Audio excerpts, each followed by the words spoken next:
नमस्कार। आज इस वीडियो में हम आलोक धनवा जी के जीवन से संबंधित कुछ महत्वपूर्ण तथ्यों के बारे में जानेंगे।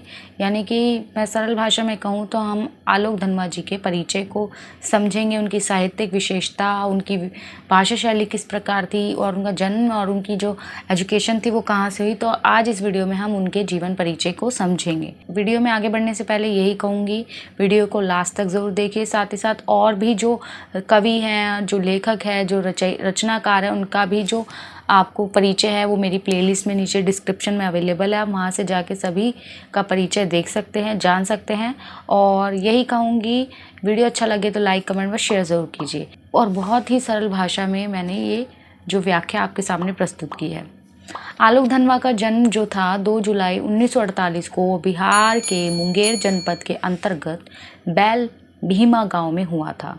आलोक को हिंदी साहित्य के उन कवियों में गिना जाता है जिन्होंने कविता को एक नई पहचान दी। उनकी कविताएं सामान्य व्यक्ति के जीवन से होकर गुजरती है। भागी हुई लड़कियां, जनता का आदमी, गोली दागो पोस्टर, कपड़े के जूते और बूनों की बेटियां हिंदी के चर्चित जो है प्रसिद्ध कविताएं हैं। इनकी पहली कविता 1972 में वाम पत्रिका में प्रकाशित हुई थी और उसी वर्ष फिलहाल में गोली दागो पोस्टर कविता प्रकाशित हुई थी। इनकी कविताओं के अनुवाद अंग्रेज़ी और रूसी भाषा में हुए हैं, अर्थात इन्होंने जो भी रचनाएं की है उनका ट्रांसलेशन भी इंग्लिश और रशियन भाषा में भी हुआ है। इनके कविता संग्रह दुनिया रोज़ बनती है ने जनमानस को बहुत प्रभावित किया और यह साहित्य जगत में चर्चित रहा, यानी साहित्य में बहुत ज़्यादा प्रसिद्धि इसको प्राप्त हुई।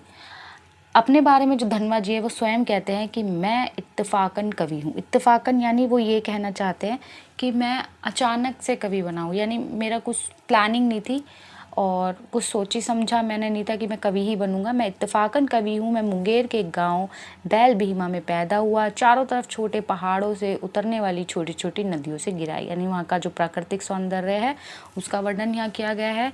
जब मुंगेर का जिला स्कूल में मुझे दाखिला मिला तो यहाँ की भी गंगा से नज़दीकी बनी रही। ऐसे प्राकृतिक वातावरण में कविताओं की रचना करना तो सहज स्वाभाविक बात है।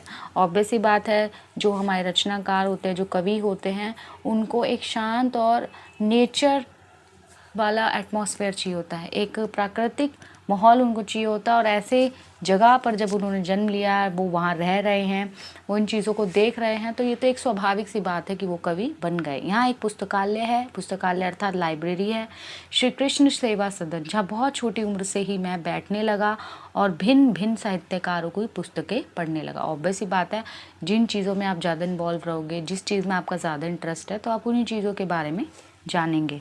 मूलतः विज्ञान का छात्र होने के बावजूद, यानी बेसिकली जो थे वो साइंस के स्टूडेंट थे, लेकिन उनका जो इंटरेस्ट था वो साहित्य में रहा। दरअसल समाज और प्रकृति दोनों से कवियों को प्रेरणा मिलती है और उन्होंने बताया है कि कवियों को कहाँ से प्रेरणा मिलती है, समाज से और साथ ही साथ प्रकृति से। तो इन चीज़ों के बारे में उन्होंने अपने बारे में एक सेल्फ इंट्रोडक्शन यहाँ पर हमारे सामने दिया है। इनकी साहित्यिक कृति है जिसमें उनका कविता संग्रह है दुनिया रोज़ बनती है।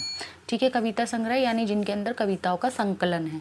इनको सम्मान, इनको जो जिन जिन चीज़ों, जिन जिन पुरस्कारों से सम्मानित किया गया, पहल सम्मान, नागार्जुन सम्मान, फिराक गोरखपुरी सम्मान, गिरजा कुमार माथुर सम्मान, भवानी प्रसाद मिश्र स्मृति सम्मान। इनकी साहित्यिक विशेषताओं के बारे में जान लेते हैं कि इनकी साहित्य की विशेषता क्या है, यानी किस चीज़ की वजह से, इनकी क्या एक अलग खूबी है जिसकी वजह से इनको प्रसिद्धि प्राप्त हुई। जैसे कोई कवि है जयशंकर प्रसाद, जो है अपने प्राकृतिक सौंदर्य की वजह से प्रसिद्ध है। अलग अलग कवियों का अपना एक नज़रिया है। तो इसी प्रकार हम इन आलोक धनवा जी के बारे में भी जान लेते हैं कि आलोक धनवा समकालीन काव्य जगत के विशेष हस्ताक्षर है। वे एक संवेदनशील व्यक्ति है। इनका साहित्य समकालीन समाज की संवेदना से ओतप्रोत है, यानी उस समय जो भी समाज था उसकी जो संवेदनाएं थी वो भरपूर उनकी कविताओं में देखने को मिलता था।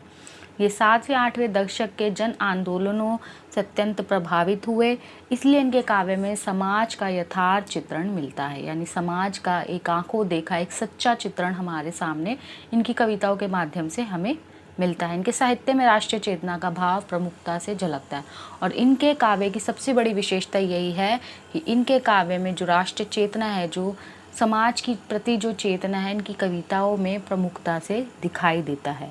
आलोक धनवा ने अपने साहित्य में भारतीय संस्कृति एवं समाज का अनूठा चित्रांकन प्रस्तुत किया है। इनके मन में अपने देश के प्रति गौरव की भावना है। यही गौरवपूर्ण भावना इनके साहित्य में झंकृत होती है, यानी दिखाई देती है। यानी प्राउड ये अपने देश के प्रति रखते हैं। ऐसा नहीं है कि इनको कोई शर्म आती, नहीं, ये अपने देश के प्रति अपने आप को गौरवान्वित महसूस करते हैं। आलोक धनवा जो है, पहली विशेषता राष्ट्र चेतना, साथ ही साथ इनको अपने देश पर गर्व है। तीसरी विशेषता है बाल मनोविज्ञान के कवि है, यानी जो बच्चों से संबंधित जो बाल मनोविज्ञान है, उनकी जो मेंटालिटी है, किस तरीके से बच्चे सोचते हैं, समझते हैं, चीज़ों को करते हैं, तो इनकी कविताओं में ये चीज़ भी हमें देखने को मिलती है। इन्होंने भाग दौड़ की ज़िंदगी में उपेक्षित बाल मन को जांच परख कर उसका अनूठा चित्रण किया। किस तरीके से एक बिजी शेड्यूल, एक बिजी लाइफ होने के बाद बाल मन का जो इफ़ेक्ट पड़ता है वो इनकी कविताओं में देखने को मिलता है। दुनिया रोज़ बनती है, काव्य संग्रह की पतंग, कविता में बाल सुलभ चेष्टाओं एवं क्रियाकलापों का सजीव एवं मनोहारी चित्रण हमें देखने को मिलता है। आप इनकी कविताएं पढ़ेंगे या आपके सिलेबस में जब आएंगी तो आप जैसे ही इनको पढ़ेंगे आप बड़ी आसानी से इनको समझ पाएंगे। जैसे कि हमारी सिलेबस 12th क्लास में इनकी एक कविता है पतंग, और उसमें जो है बहुत ही सुंदर तरीके से जो बाल मन हैं, जो बालक क्या सोचते हैं, बच्चों के मन में क्या चलता है, किस तरीके के खेल खेलते हैं, तो वो सब चीज़ों का वर्णन हमारे यहाँ देखने को मिलता है। इनकी भाषा की और बात कर लेते हैं कि किस तरह की इनकी भाषा शैली है। आलोक धनवा अपने साहित्य में शुद्ध साहित्यिक खड़ी बोली का प्रयोग करते हैं। इसके साथ साथ संस्कृत के तत्सम तद्भव साधारण बोलचाल और विदेशी भाषाओं के शब्दों का भी प्रयोग हुआ है। इनके काव्य में कोमलकांत पदावली का सजीव चित्रण हुआ है।